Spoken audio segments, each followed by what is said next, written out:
Thank you, Gwenyth. Okay, this is the cover of my book, and I thought it was a good idea to say that I think you could use Jung's ideas to explore Dante in many, many different ways and other psychoanalytical approaches, but what I chose to focus on was, let's take seriously that the work was inspired by a dream. And part of the reason for that is, well, of course, it has often, and was in the beginning, sort of assumed that this was a dream vision. Some of Dante's readers from the very beginning assumed it was a fictitious dream vision. That is, you were supposed to understand it as a dream vision, but maybe he was just making it up. Others may have taken it seriously, the idea that it really did begin as a dream. But if you take seriously the idea that Dante had this very absorbing, perhaps devastating dream, then although you know by looking at the work, you can't really doubt it, that an awful lot of thought goes into it. Thought and artistry and careful crafting, and that is very far from the spontaneity that you expect of dreams. If you bear in mind that the central idea, the journey itself, and many of the images came from a dream, which is unconscious and sometimes sort of attacks the ideas of consciousness and is a big challenge to them, you will see them differently. You will cease to think of Dante thinking intellectually, what shall I say in this dream to get this kind of reaction to people and reaction from people? How shall I teach people these ideas? And rather, the very first response he had was, what does this dream mean? And how shall I understand it? And he began with that. Of course, he was always conscious of the fact he was addressing an audience and for a particular reason, and the motivations may have changed during his life. But if you bear in mind, he didn't decide to go into hell consciously.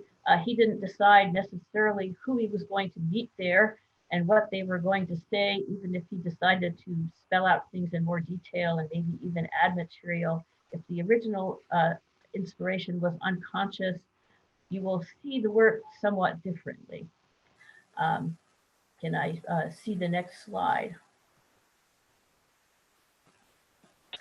Okay, so there is no independent account of the dream Dante had in the Divine Comedy. He says some things which readers have taken all along to mean that he was dreaming or having a vision or was writing a work as if he were having a vision, and you were supposed to take it that way. But in his youthful work, La Vita Nuova, which was finished around 1292, he actually tells that he had dreams and wrote poems about them. Now, he finished the La Vita Nuova is a prose account explaining poems he wrote, which were already famous in Florence, in his local city. When he wrote La Vita Nuova, he had been asked by friends to, apparently he'd been asked by friends that to write about why, what those poems meant and why he wrote them. And so he tells about having some dreams, and then he tells the poem that he wrote about the dream. So he has a prose account in which poems are set, and not all of the poems, but including the very first poem he includes, were inspired by dreams. So if he wrote the Divine Comedy inspired by a dream, it wouldn't have been the first time he did it. I point out in this little prose thing, which you might not be able to read unless your screen is bigger than mine, but nevertheless, I pointed out there are at least 3 poems that he specifically related to. He said this was a dream, and this is the poem that I wrote about it, and they don't exactly match. His prose account, which he actually wrote later than the poetic account, is not exact. It's usually more detailed than, and it also different in emphasis from what's in the poem. So the very first poem he wrote, and he also had a dream involving Beatrice's death before it happened.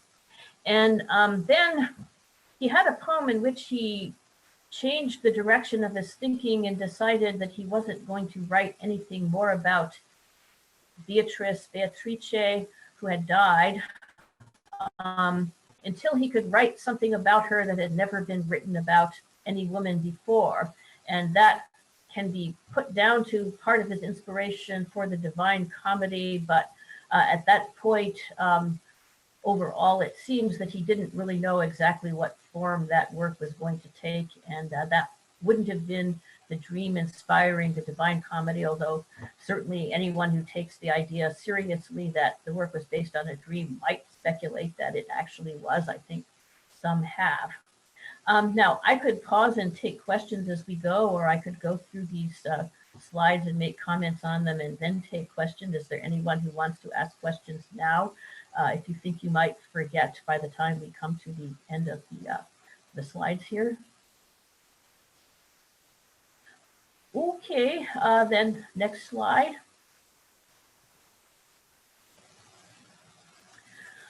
Okay, so internal evidence in the Divine Comedy gives the dream a particular date. I say Easter season loosely speaking, but the devil Malacoda in the in Canto 21 of the Inferno mentions a rock. Well, he mentions actually that some bridges fell in an earthquake that struck exactly 1266 years after the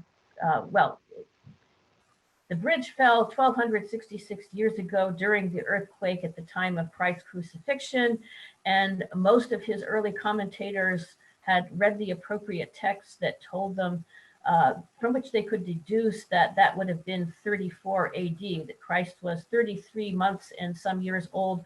Apparently, they all believed that he was conceived on March 25th, and that was also the date of the crucifixion. And that also was the date of the Florentine New Year. That very likely is the date that Dante meant to indicate, but Good Friday was also around that time, actually a couple of weeks later in the year 1300. And one way or the other, his readers understood that around that season, 1300, was when this poem was supposed to have been set, that Dante told you he was having this vision in Easter season 1300. Now, I don't have any more slides alluding to the fact that this is not the last time you're going to get some indication of the date or of the fact that Dante is having a dream. And there is some explicit discussion in Paradiso when Dante meets his great-great-grandfather Cacciaguida in the heaven of Mars. He was a crusader, and that's the heaven for the warrior saints.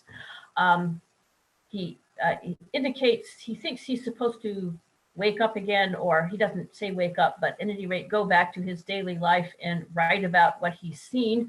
But he realizes it's going to make people angry, at least some of it. And Cacciaguida bucks him up and tells him, no, you go ahead and tell your whole vision, because even if it makes some people angry, it's good nutrition. It's basically good for them.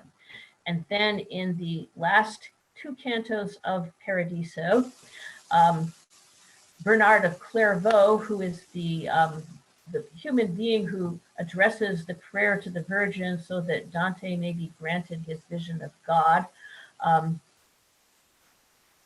makes an allusion to the fact that there is actually a limited time in which this vision is taking place.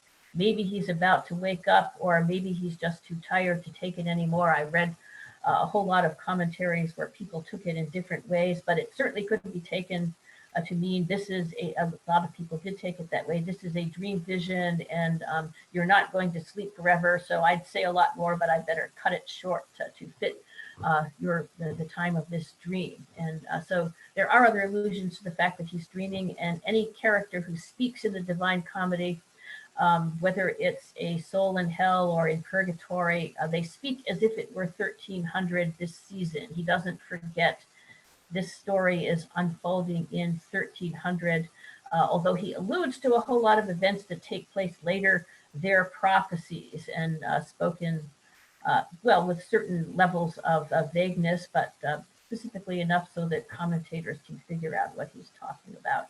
So he sticks to this point of view, and that does sort of raise the question, what other than a dream in 1300 would have caused Dante to tell his story from the perspective of 1300? Most modern scholars that I have looked at prefer to think he started writing the work later, because some of the things he tells, especially in the Inferno, are so horrifying that they kind of think he has to have already been exiled from Florence and condemned to death before he would think of anything like that. But he tells the story as if it happened, as if this were a vision taking place in 1300, and people can come up with things, but why would he do that unless that was when he had the vision, or at least when he started the work, intending to make it a vision?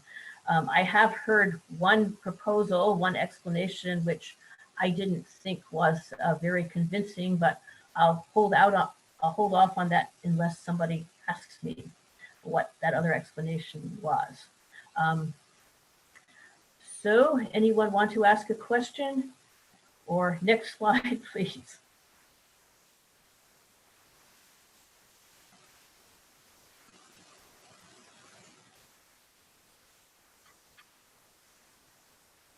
Okay, so the Inferno opens with Dante being, he comes to himself in a dark forest. And my point in having this there, this is also the cover of my work. It's an illustration by Gustave Doré. He finds himself lost in a dark forest, which is actually rather gloomy. And he seems to have the feeling that he's been at sea, although that is actually figurative. He doesn't say, I was in an ocean nearly drowning and I found myself on shore, but he tells it sort of metaphorically. I was like someone who had been in an ocean nearly drowning who found himself on shore. And however, he sees that there are some hills nearby which have sunlight on them, and climbs toward them. And I sort of thought, this is a situation that everyone can relate to, no matter how complicated your life is, no matter how far you are from medieval Renaissance Florence, no matter what language you speak or what education you have. If you find yourself lost in a dark, gloomy forest, feeling like someone who has just escaped from a shipwreck, and you look up and see light crowning the hills, you're going to climb for the light, aren't you? So wouldn't everyone? So I thought, yes, this is one way that this is something that everyone can relate to, no matter how different Dante is, no matter how different the culture is. This passage about being lost in the forest and climbing toward the light makes him like everyone else. That's what you would do if you found yourself lost in a forest like that. Next slide.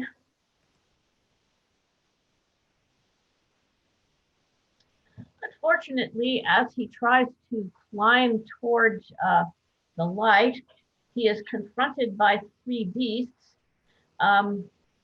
It's interesting to see how artists render the three beasts. Artists have their reasons for not wanting to do exactly what the poet says, and even when you can tell what the poet says, it's sometimes disputable. Actually, Dante first sees the leopard. The word that Dante uses is lanza, which isn't the usual word for leopard. And so I go into that a lot in my book.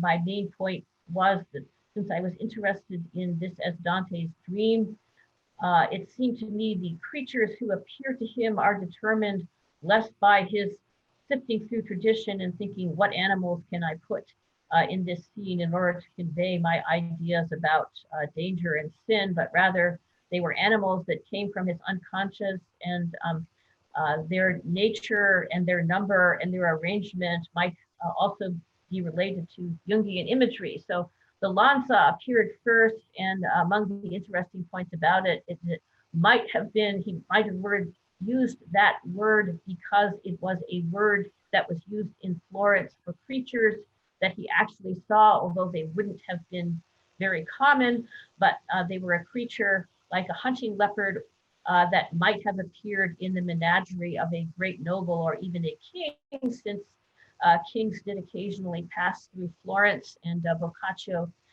reported an anecdote to one of the other commentators about Florentine children responding to a lanza or leopard that was being taken through Florence. So at any rate, this is a leopard, and he finds it somewhat scary, but he doesn't stop climbing toward the light. When he sees the creature, he thinks of turning back, but he doesn't turn back. And he also thinks that he might overcome or capture the leopard in or the lanza in some ways. So I developed that as the leopard stands for something like Dante's shadow or shadows, his personal weaknesses or failures that he was conscious of, but he didn't. They weren't scary enough to make him give up. Then in the poem, he encounters two other creatures, a lion, and immediately after the lion, there is a she-wolf who is so thin and emaciated, it looks like she might just sort of wither away. And the lion is just mentioned and seems to be forgotten, and all of Dante's terror is focused apparently on the she-wolf. That's when he turns and runs.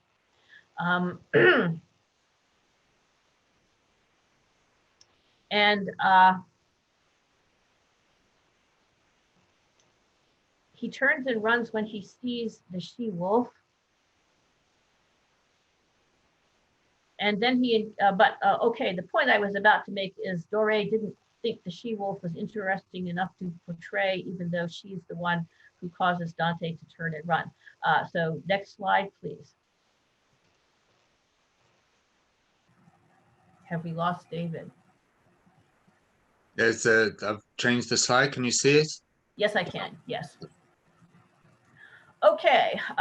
So this is not anybody's drawing of Dante's she-wolf. I threw this in partly for irony. This is the she-wolf who suckled Romulus and Remus, but Dante surely knew about this she-wolf and had seen her depicted, and so this image would have been in his mind unconsciously, the she-wolf who rather surprisingly takes pity on the human abandoned twins, no doubt because that was what the gods intended.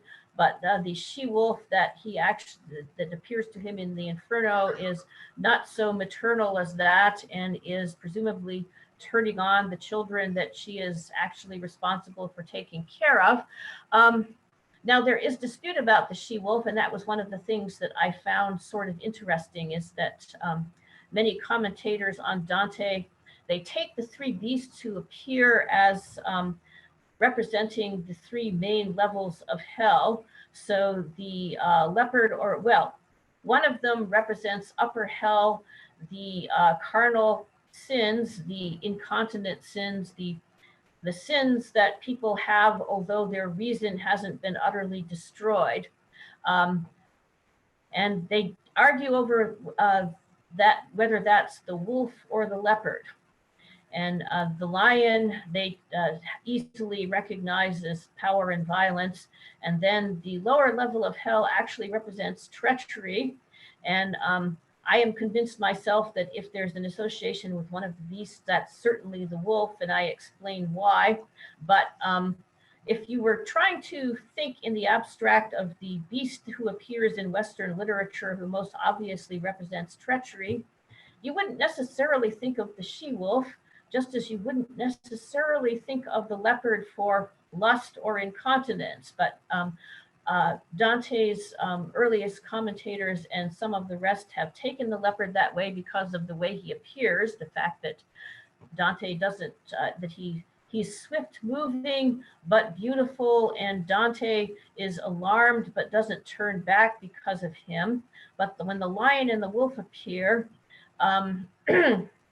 then he runs, but it's because of the wolf, and that sort of indicates she's the worst of all, so she must be associated with the worst sins. And although thinking of the wolf as a natural wild animal. It doesn't seem fair to consider her treacherous, thinking of her as the creature that looks most like man's best friend, the dog, but isn't, does sort of explain why you would associate the wolf with treachery. When a wolf appears, you know it's after your flock and might possibly attack you. Whereas with the leopard, if it really was a hunting leopard of the kind that Dante might have seen in menageries, it's a dangerous creature, but it could be tamed and might, under some circumstances, be cooperative. So at any rate, this is the good side of the she-wolf, which isn't, however, in Dante's she-wolf. Can I see the next slide?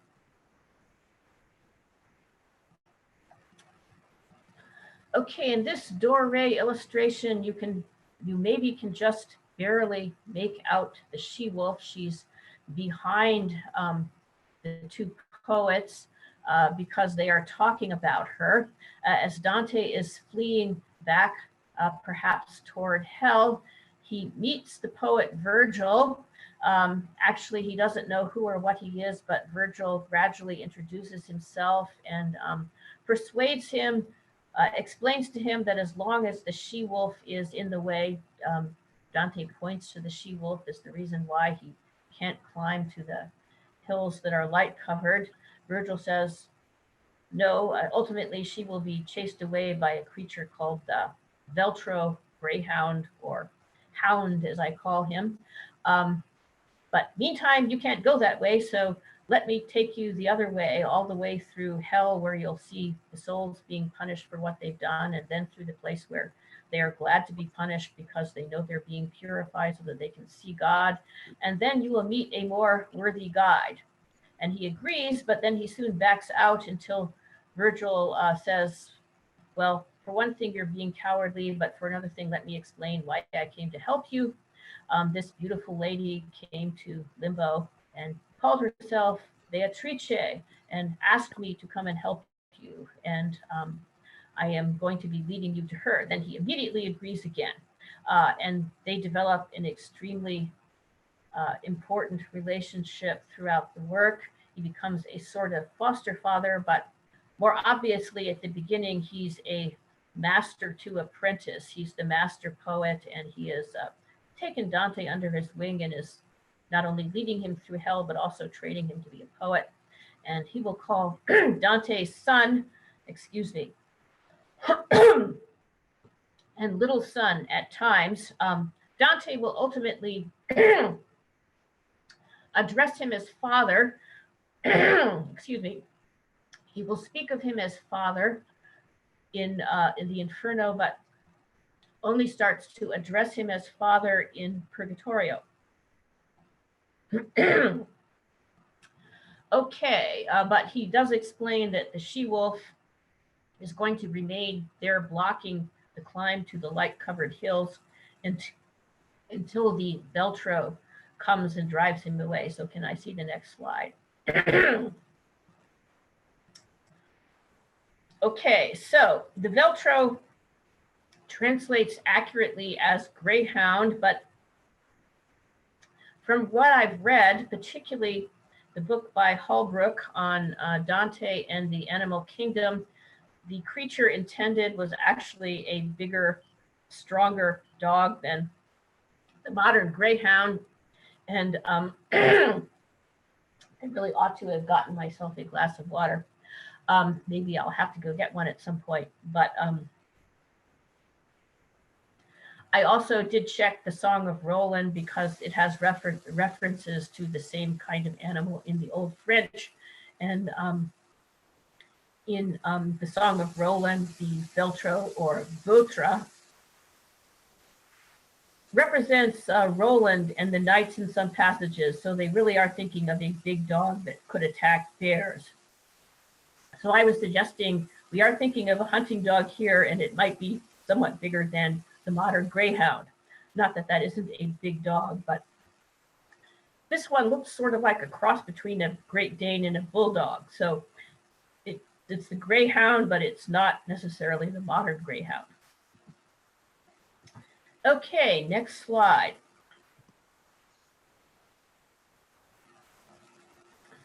Now here I have a Jungian idea, or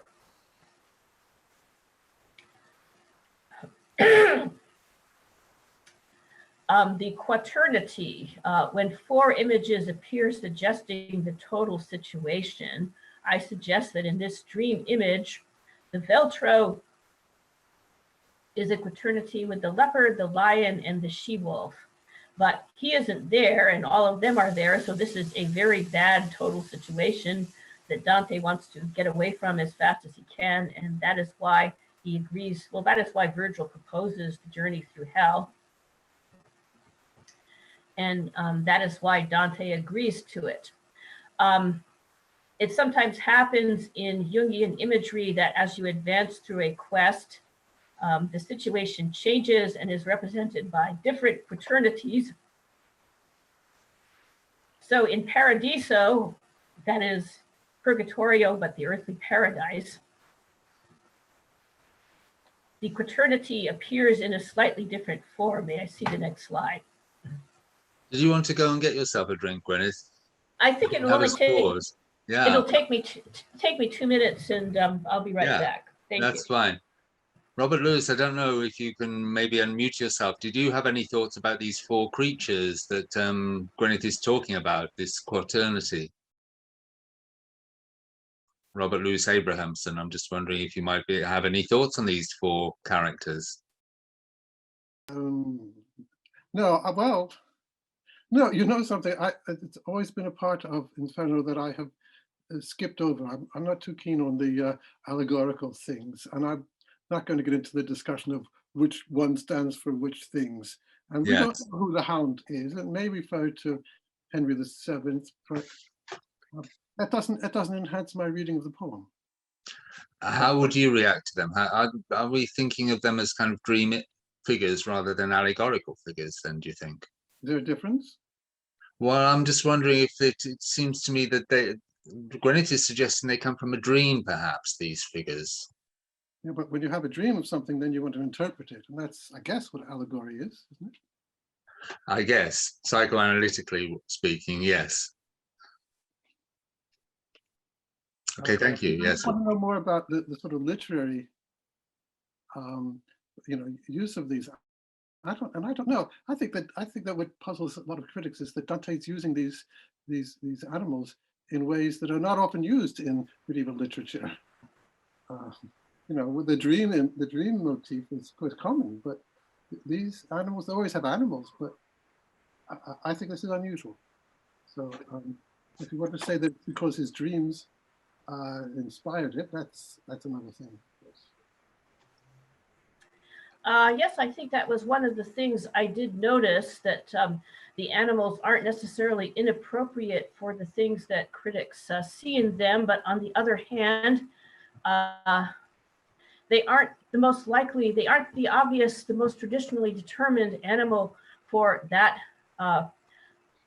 that symbolic reference, which is one of the things that makes it interesting. You have to think and hunt a bit, and you can find the meaning, but it's not that obvious and ready-made. It's not prepackaged for you in quite the same way as if the writer was taking the most well-established traditional image to indicate a thing. Can you actually see me? I don't see myself. Yes, we see you, Gwenyth. We do. We see you. Okay.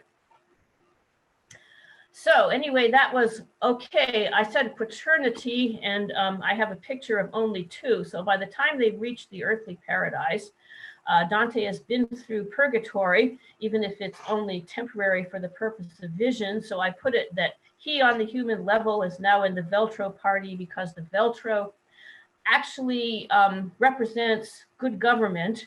And that is what is absent in the situation that he is contemplating in 1300. That is what part of what his unconscious is telling him. Various heroic figures have been taken to stand for the Veltro. I think the one most popular now is Con Grande della Scala, who was Dante's patron at the end of his life. And of course, if you adopt that reading, you are probably not believing that the Veltro appeared in you are not believing that Dante had a dream in 1300 and that included the Veltro, because Congrande, as he points out elsewhere, was only 9 years old at that time, and in 1300 Dante probably didn't know for sure, didn't foresee that he was going to be exiled. People point out that in Canto 6, a certain character called Chaco predicts trouble will come to Florence, and it's the first 7 cantos that Dante is said by Boccaccio to have written before his exile. But actually, Chaco does not predict Dante's exile clearly. He does predict trouble coming to Florence. But if Veltro is Con Grande della Scala, that sort of militates against the possibility that he began the poem in 1300. But another thing is the Veltro, the hound, being given credit to chase the she-wolf, who stands for avarice and envy, and is also the also seen as the corrupt church, but a figure representing avarice, envy, corruption of spiritual government. That's just too big for Con Grande della Scala. He may have had good intentions. He might have had many excellent qualities, but actually the early commentators did not take the Veltro to be Con Grande della Scala. Some of them, they actually argued that he might be Christ. Boccaccio talked about that. Otherwise, they took him to be some heroic figure like a great emperor who hadn't appeared yet. But I took him to be a kind of being, sort of a suggestion of a heroic figure, but since no such heroic figure ever actually turned up in Dante's time, there isn't really much point in identifying him with any one of them, but any heroic figure who really struggled to try to put things right and establish good government could have been sort of in the Veltro party. And in Dante's Purgatorio, the earthly paradise, he would have been in the Veltro party at that point. He's come to insight about his sins, has been sort of temporarily within the vision, purged of them, but he's going to be the poet of the Veltro, not necessarily planning on being the ruler there. Divine Eros is represented by Beatrice as the anima. We've gotten rid of the shadow that is the leopard or Lanza. But as troublesome figures still in this world, versions of the she-wolf and the lion still do appear. Next slide.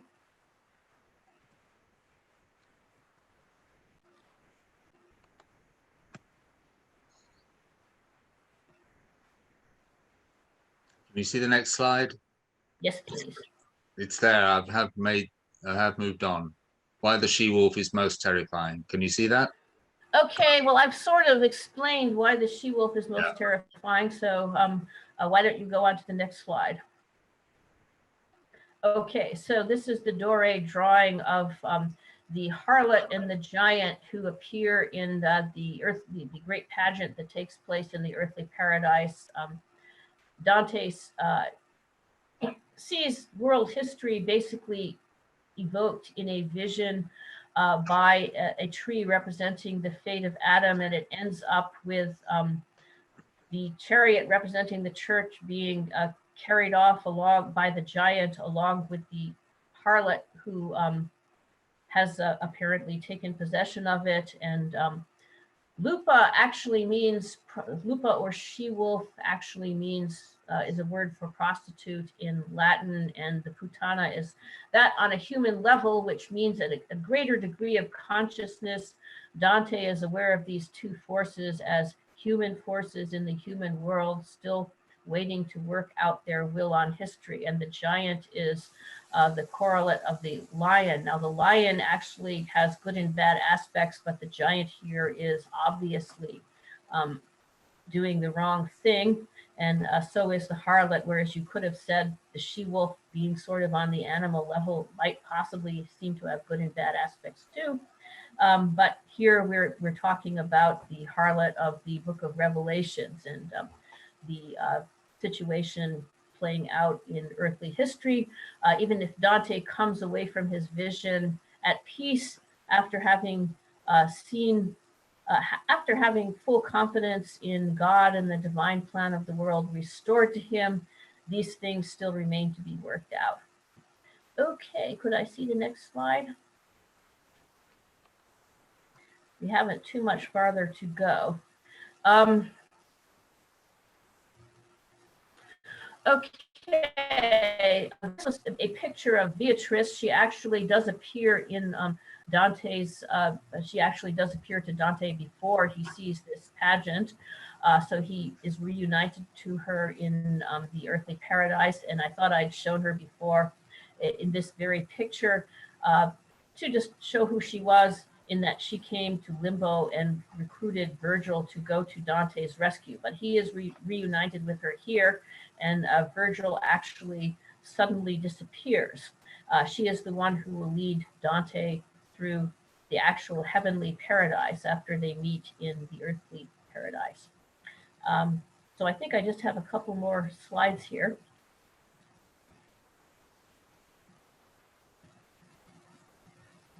Can you see that one? Yes, I can see this one. This was pointing out another rather remarkable difference between what Dante has and what was traditional in Dante's time. He first goes with Virgil to Limbo. Now, Virgil actually was in Limbo when Beatrice appeared to Virgil and recruited him to rescue Dante.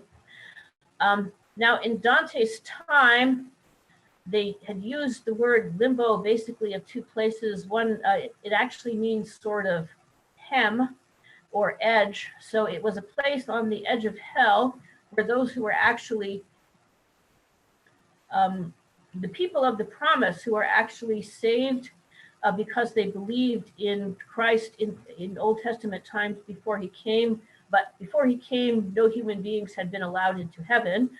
They were sort of in a holding place, kind of on the edge of hell, which might have been much better than what the other souls in hell had, but it was still hell. And when Christ was crucified, he descended to into limbo and rescued all of them, and maybe some others too. And the other place, it was so the virtuous people, traditionally speaking, who were adults, were supposedly gone from that place, as the traditional thinking was, up until Dante's time and even after. And then it was also the place for unbaptized children, because they had not actually committed any sins personally for which they could be punished. They were too young to understand what they were doing, to the extent that they had done anything wrong. But they weren't baptized, so they hadn't been cleansed of original sins. So that left them in limbo. And limbo was sometimes defined as a pretty gloomy place, but Dante's favorite theologian, at least he did like Thomas Aquinas a lot, had attempted to make it a much milder place, and had tried to emphasize the fact, well, that the children couldn't really appreciate what they were missing, and maybe they were happy in their way. But before Dante's time, that was who was left in limbo, the unbaptized infants. But Virgil is there, and Dante comes and finds the poets, the ancient poets and the bards there. And this was different from what was taught, and it even caused a certain amount of scandal in Dante's time and immediately after his death. There was some talk, even in Florence, or maybe especially in Florence for all I know, about condemning the Divine Comedy and burning the book. But eventually they decided to allow a certain amount of poetic license, and maybe there is a possibility that virtuous pagans would also be in limbo. The problem wasn't that they didn't perceive there might be something of virtue in the pagans, and the problem wasn't that they didn't think that pagans could be saved. The problem was that they perceived limbo as a place within hell, and the people there were already damned. So even if it was true, something that Dante tells in Paradiso, in the the heaven of the eagle, where he tells of he has the Emperor Trajan but also the special case of Ripheus of Troy, who is only mentioned in Virgil's work. There is no other record of the existence of any such person. But Ripheus of Troy was a just man and was granted a special vision of the theological virtues hundreds of years before Christ, and therefore he is in heaven.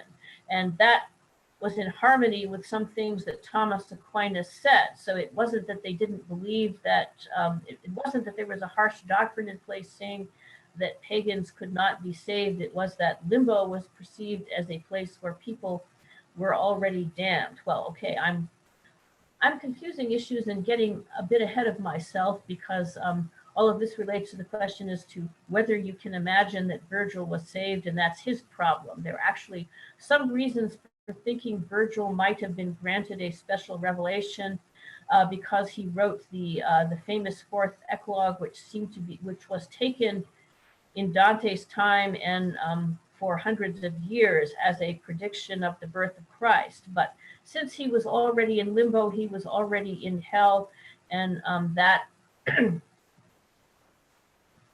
and that would create difficulties in getting someone who had already been condemned to hell out of it. But the problem with limbo is that this particular state of being innocent of everything but original sin and of no greater sin was a state which the theologians just didn't really imagine. And that was why his work caused offense, but also because the issues were perhaps so very delicate and cloudy. They decided to tolerate this, but they never really did adopt this idea of officially a limbo of the virtuous pagans, although it did become very popular as a poetic motif. But from Dante's point of view, he sort of is like an abandoned child when he is lost in the forest and when Virgil comes to his help, and he enters limbo like an abandoned child to ancient poets. And when he leaves limbo, he is no longer an abandoned child. He is on the way to rebirth, growing up, and being Virgil's apprentice with a purpose that he is going to be a great poet to his culture as they were to theirs. And that is what he is going to do with his journey to the underworld. Okay, can you show me the next slide, David? All right, so that's what I just said. So we could pause a few seconds more if that can. Okay, according to Jung, the abandoned child represents the need for new life and rebirth when it is not yet clear what form, shape, or personality the new entity must have.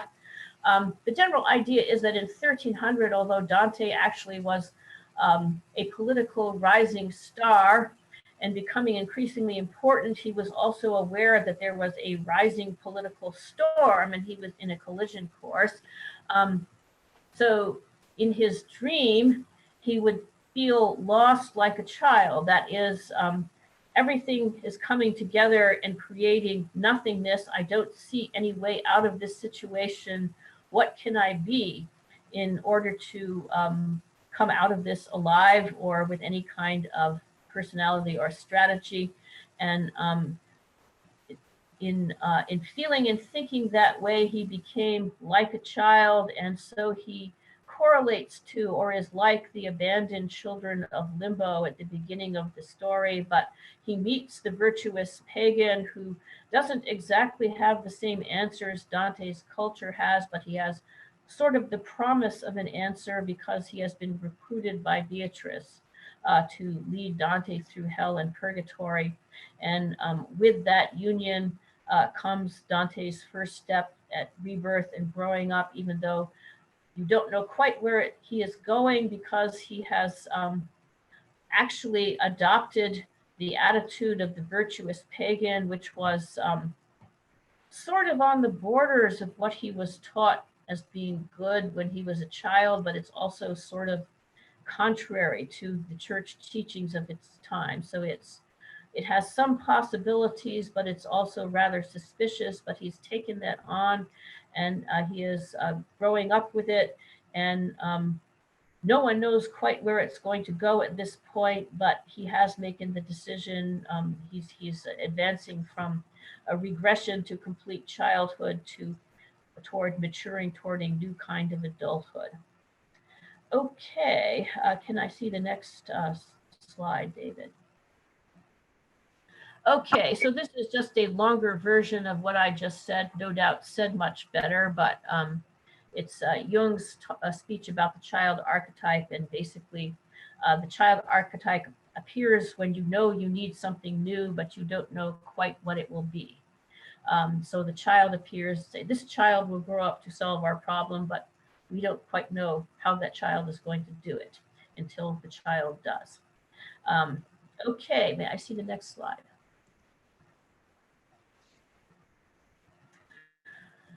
Okay, I picked this one because it was such a great picture. I mean, I picked the picture because it was such a great picture. What I say in summary doesn't have that much to do with that picture in particular, but it does relate to this idea of this coming from a dream. Dante says, now this is the passage where Dante actually meets a pope who is being punished in the lower third of hell for simony, selling his office.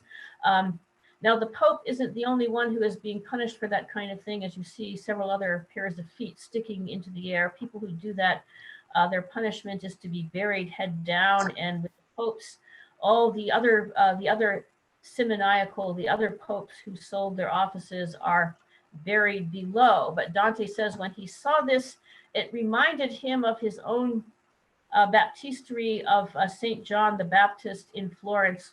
And that was where he was baptized and where all his children were baptized. It has a special kind of font where actually the priests were supposed to stand in a sort of shelter space to baptize all the children, because they baptized all the children on Holy Saturday, all the children who had been born for several months. But he said it was not so long ago that he had to break one of these fonts to save the life of someone who was drowning inside. And the early commentators, well, Dante's son Pietro, who wrote 3 commentaries on his father's work, told the story twice as if it were something that really happened, and so did some of the other early commentators. But here, instead of the child caught head down in the font, kicking his heels, trying to get out, you have the Pope and all the other simonists head down, kicking, trying to get out. And it was something that was suggested, well, it fits with the way incidents that actually happened come back to us in our dreams, but with a difference. Dante broke the font because he needed to in order to save a life. This Pope sold his office or sold holy things, even though he didn't need to, and it completely ruins his spiritual authority and puts him in the position of that child who was drowning in the font that Dante was able to rescue. My special take on Dante's journey through hell is that he meets many versions of his own shadows, that is, sides of himself who are personalities that he is somewhat like and he could become, and he recognizes on the one hand that he is like them, and on the other hand he must reject something about what they represent. That does not necessarily mean that every character he meets evokes that kind of reaction. Some are so unlike him that he just notices they are there and doesn't say a great deal about him, but the most poignant encounters are when he meets people that he knew or that he knows of, and you see from their interaction that they have something in common, but Dante in some ways must separate himself from them. Okay, that is really all I say about a great many scenes in hell, but I think I have a couple of slides left. May I see the next one, David? Okay. Jung's idea is that when someone has a devastating dream or a devastating psychological experience, whether it's related to a dream or not, although dreams have a way of expressing such things. They show both their attempt to find harmony and to some degree their success at doing so with imagery of something that he calls the mandala. It is a balanced form. It is complicated, but often circular, and it often takes the shape of a flower. And actually, I work out that, well, it suggests two things. It's just a number of things. One is protection, another is harmony, and another is wholeness. So I suggested in my work, because that's the way it seemed to me, that, and this is also a Jungian idea, that when you explore the depths of what is the very most horrible thing that exists in the universe, you need protection. You see that Dante actually has that. Because not only is Virgil guiding him, but Virgil was sent specifically by Beatrice from heaven to do so. And Beatrice, although I didn't mention it before, has been directed by the Virgin Mary and Saint Lucia to help Dante. So he has protection, but the protection is also suggested by the circular shape of hell. The circle suggests control and borders and magical protection, and hell has a sort of very definite set of borders and a funnel shape that Dante follows when he goes down. So he is encountering understanding of the very worst evil the universe has to offer, but he is doing so under protected conditions. Now, as Dante climbs Purgatorio, he becomes Purgatorio is not only meant to make you aware of sin, but also to develop the contrary virtues. And in Paradiso, the mandala form becomes very prominent, especially at the end. Even Jung saw the Rose of Paradise at the end as an example of the mandala and has a picture of it.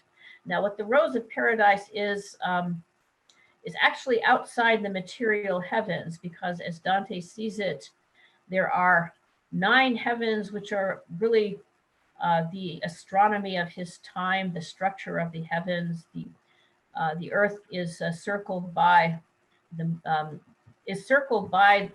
planets, and then by the fixed stars, and then by the crystalline heaven. But outside there is an immaterial heaven, which is just the mind of God, and that ultimately appears to him in the form of a rose. And that rose represents the harmony that he has finally found. So could I see the next slide? So this is how Doré represents it, as they have finally come to the end of the journey, and everything is in a beautifully patterned complex circle. And then there is another depiction of it on the cover of the Reynolds and Sayers edition of Dante, and that's my last slide. Could I have that, David? Okay, so that's another version of the Rose of Paradise. The back of the book describes that figure opposite us as God, but in Dante's Divine Comedy, the Virgin Mary would be in that position, and there should only be 2 people standing in the center of the rose, but perhaps the illustrator caught Beatrice just before she stepped back to her throne. And Bernard of Clairvaux is addressing the Virgin, praying for Dante to be granted his vision of God. So that's another rendering of the Rose of Paradise. The mandala shape, which shows that Dante, well, it's one of the many ways of showing that Dante has found peace and will be able to wake to adulthood in a very dangerous world and face the future with courage, knowing that devastating things are coming, but that there is a benevolent pattern and a divine providence is in control. So that was the overall structure of a Jungian interpretation of Dante, and basically what I had in mind to say today. Now I have no idea how we're doing on time. We are at 8 o'clock, but I'm sure we can carry on for a little longer. So thank you very much, Gwenyth. That was great. I mean, I think it's fascinating what you're opening up, because you're basing it very much on precisely on the historical context and on how people reacted to Dante at the time, and yet also opening up this Jungian level of interpretation, which I think is very rich. It's opened a lot for me, and makes me want to go back and explore Dante again. And I'm using your ideas as a key to it. Just to say that one of the reasons we wanted to talk to Gwenyth was our production of Descent was quite loosely based on Dante. I know that some people might be itching to go and watch. I think there's a football game in England tonight that some people might be interested in. David Calcutt, and I know you have become a football fan, but you are a writer of our play. And before you rush off to watch this game, maybe you have any thoughts or comments on, because one of the things I should say is that Gwenyth has written a wonderful response to our play Dante, and that's on our website, mythicactorstheatre.com. Gwenyth, first of all, thank you for the response to the script. Really pleased with it, thank you. Well, thank you.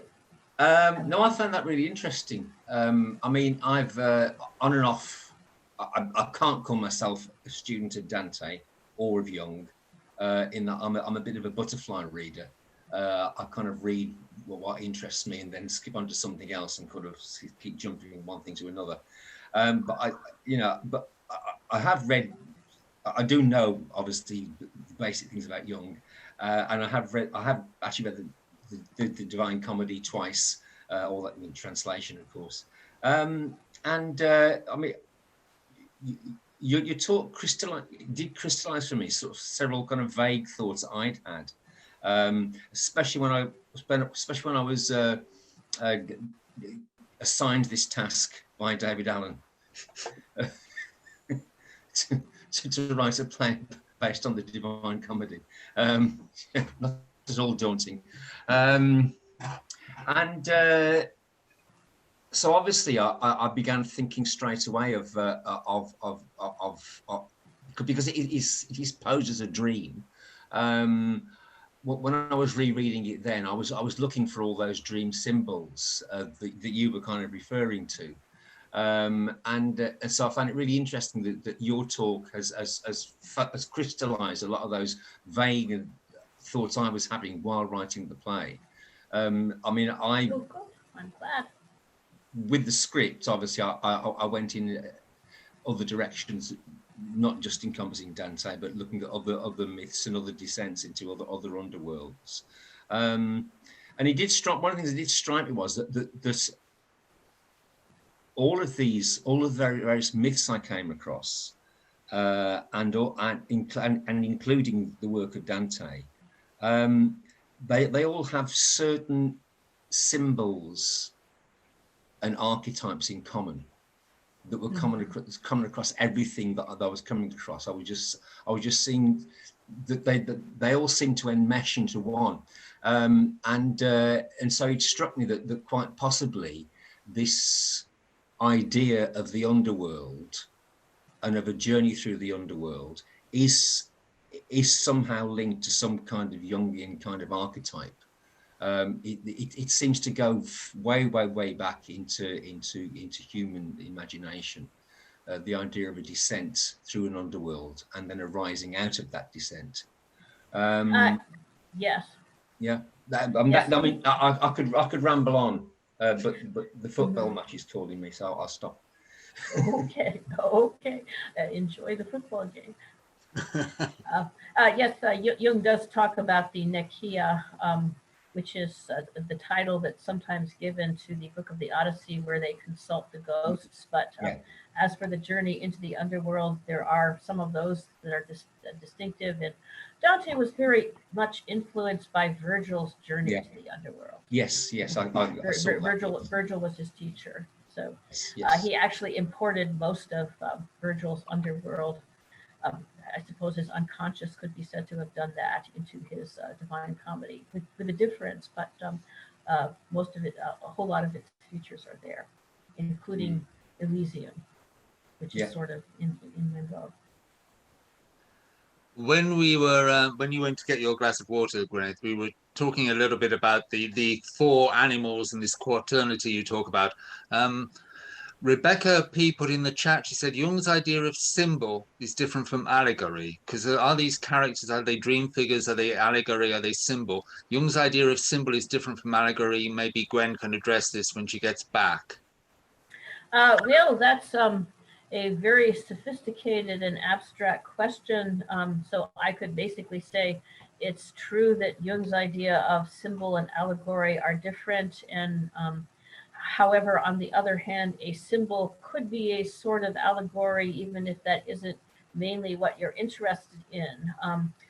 Dante, I think, was inspired by a dream, but he also knew allegory. And although I think, and I follow Boccaccio in this, that he started writing the first 7 cantos pretty quickly after he had the dream. He didn't finish the rest of the poem until shortly before he died. Before he died, certainly the Inferno and the Purgatorio were available. Allegory was the way they wrote in those days. I mean, it was a very considerable portion of what they did. And Dante certainly consciously applied allegory. He may consciously have applied allegory to his dream, but also the unconscious responds to consciousness to some degree. You can't command your unconscious to do what you want it to do. You can try, but it won't. It will rebel, and maybe it will even sometimes do the opposite of what you try to tell it to do. But on the other hand, if you're thinking allegory all the time, your unconscious is going to respond to that too, which means it will sometimes be thinking allegory, but sometimes it might do anti-allegory and unallegory. So Dante's allegorical processes may be very contrary to Jung at times, but Jungian aspects can also be detected in some situations. Great. I'd like to open this up to anyone else who has any comment. If you want to unmute yourself and ask any questions or any comments, or put a comment or question in the chat. I don't know if Robert Louis Abrahamson, you wanted to come in at all on that point, because we were discussing that, weren't we? Well, yes. No, I don't really. There's not much more to say unless you go all the way into it. But as I said in the chat, allegory is a literary manifestation. Oh, here I am, sorry. Allegory is a literary technique as opposed to using symbols. And I was trying to think of what the psychological term for the use of symbols would be, but I mean, archetype may be one of these things. I think it's quite interesting that we have a parallel, I think, in Jung's Red Book, which of course was based on his own experience or active imagination, but then it was crafted very much. We now have the Black Book published, and it was crafted very much as Dante is crafting something that I think you're suggesting, Gwenyth, came from a dream, but is really worked on and as a literary craft form as well. Yes, I did suggest in the book that without knowing the Jungian terms, Dante and his friends were doing something like the active imagination. When Dante writes a poem based on a dream and sends it to his friends and says, how do you interpret this? They interpreted it various ways, and you can say it was allegorical, but they were very flexible in what kinds of symbolic connections they were seeing and how they were applying the allegory. And it had some parallels, some likeness to Jung's idea of active imagination, and did show that Dante felt a certain freedom to interpret the symbols of the dream and maybe clarify them or build them up when they suggested things that hadn't exactly necessarily appeared in the dream, but with the active imagination, inquire of the symbol and ask it to speak. And to some degree, they were doing that under a different narrative. they were describing, they weren't necessarily even describing what they were doing, but nevertheless, they were doing something like that. But you know, there's also that sense that the Divine Comedy uses allegory in a way much less than most other medieval works. We have those four beasts, and there's that pageant at the top of Paradiso, and there's the dreams top of Purgatorio, and the dreams on top in Purgatorio, and so on. But so much of it is just dramatic encounters with, well, sort of manifestations, dramatizations of certain states of the soul, and that's exactly. You know, you get bogged down by trying to make, you know, Filippo Argenti an allegory of anger when you know there's so much more available. Yes, he often tells a story and leaves you to find the meanings in it, and the meanings are multifaceted, somewhat obvious, and also subtle if you dig deeper. So he sometimes makes, he sometimes says allegorical things and gets through it rather quickly, but then he has these lengthy dramatic scenes, which are probably the most famous and moving parts of his work, where he just tells the story and leaves you to understand and feel and see what it means, and doesn't spell out the allegory. When you spoke about Dante meeting aspects of himself, I think that the episode that most reveals that is with Filippo Argenti in the Circle of Anger, where he's trying to cross on the boat, and out of the water, you see, we know what that is a kind of symbol of too, not just in Jung, but in poetry, comes this figure who says, "Who are you who comes here?" And then Dante says, "Who are you?" In other words, if they're saying the same thing, they are merging identities. And so Dante is addressing himself there. Who are you? I recognize you through that mud. And then he rejects him. And Virgil turns to him and says, "Blessed is the womb that gave you birth," which is an amazing, near blasphemous thing to say to somebody. But this is the real moment of rejecting the part of yourself that you recognize now needs to be rejected. Yes, his aggression did call for rejection, where he could be sympathetic to the characters who were just asking for sympathy, but Filippo Argenti aspired to really draw him into his way of looking at things. Basically, I'm here and I'm weeping, and I don't want to tell you who I am, but I'm suffering, with the implication that that's undeserved. And Dante recognized him and realizes that that was false. I saw him as the culmination of all the incontinent sins just on the gate to the city of geese, which was all the chosen sins. So Filippo Argenti had fallen into these ways, perhaps without thinking about it, whereas the others had chosen. But I was actually prompted by the early commentators, Dante's son Pietro and Benvenuto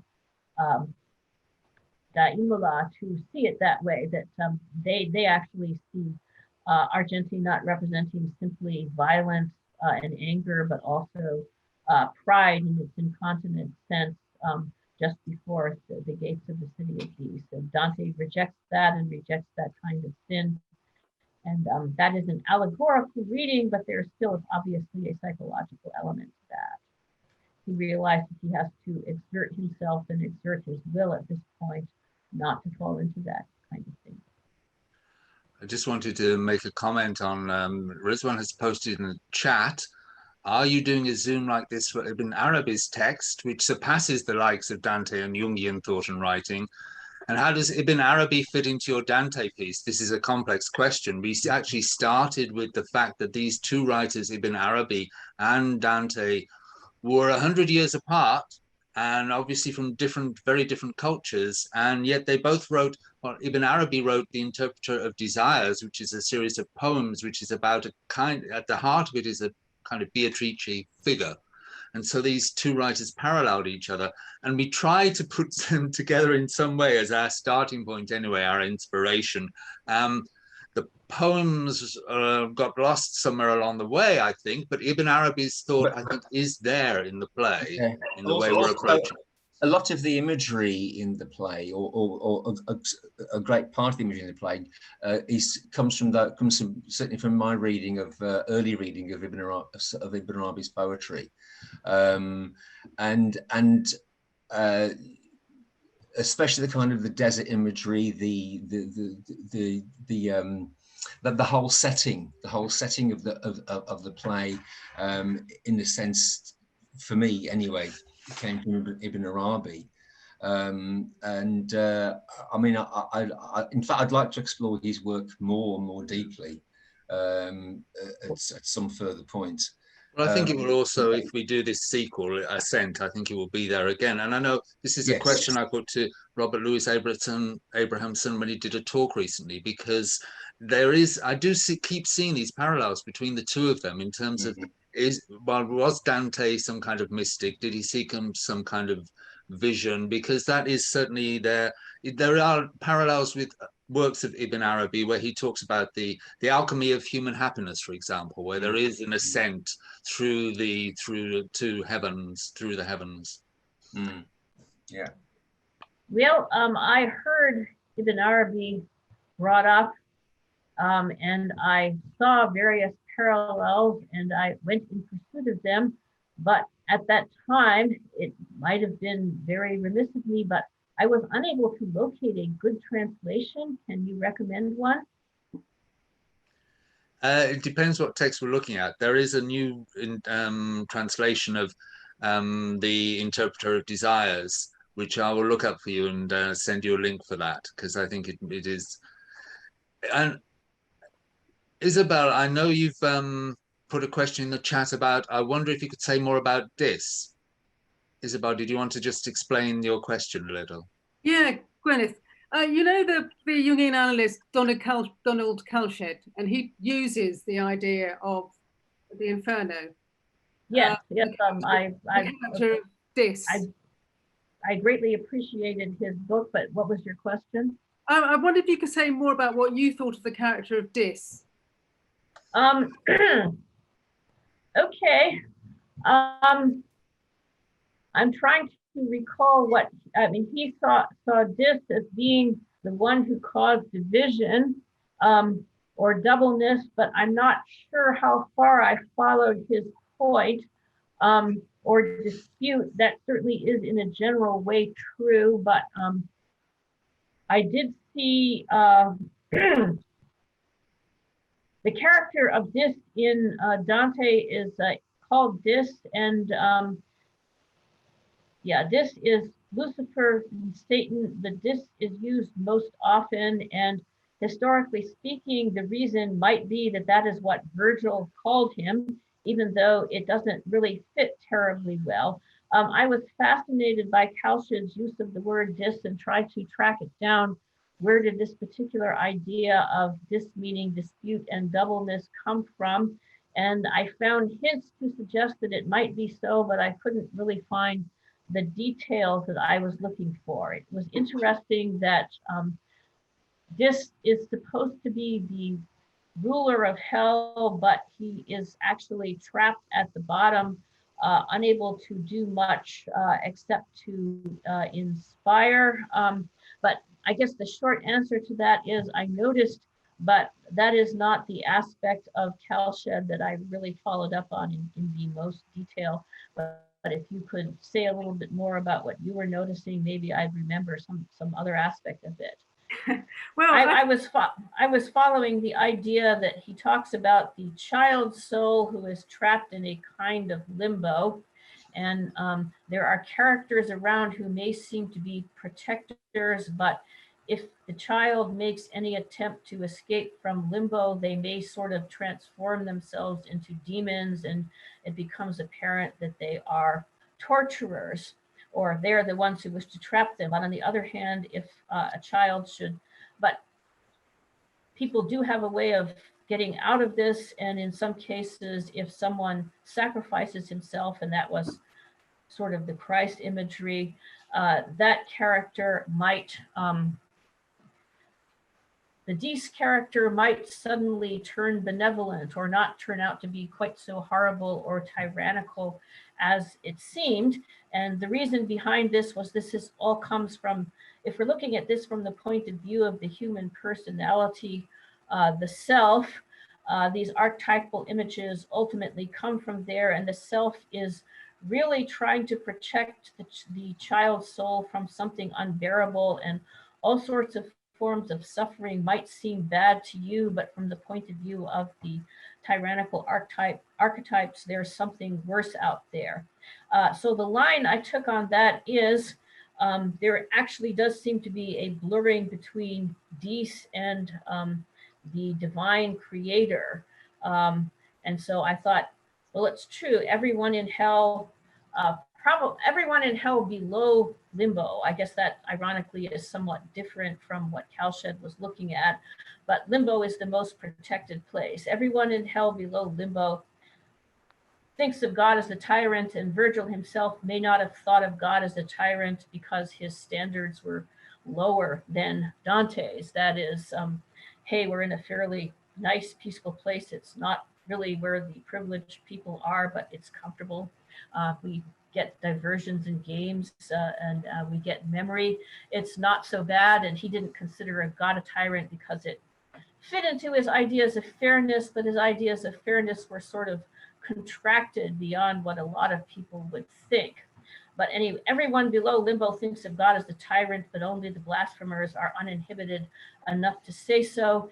And Dante, in finding his way through hell, actually makes a distinction. He sees that there is a goodness that is separated from the evil. So his descending through hell actually does ultimately have the effect of dividing the good from the evil and perceiving that there is a creator God who created a vibrant and beautiful and harmonious universe, and that the evil can in fact be left behind, held within bounds, allowed to express itself at times when it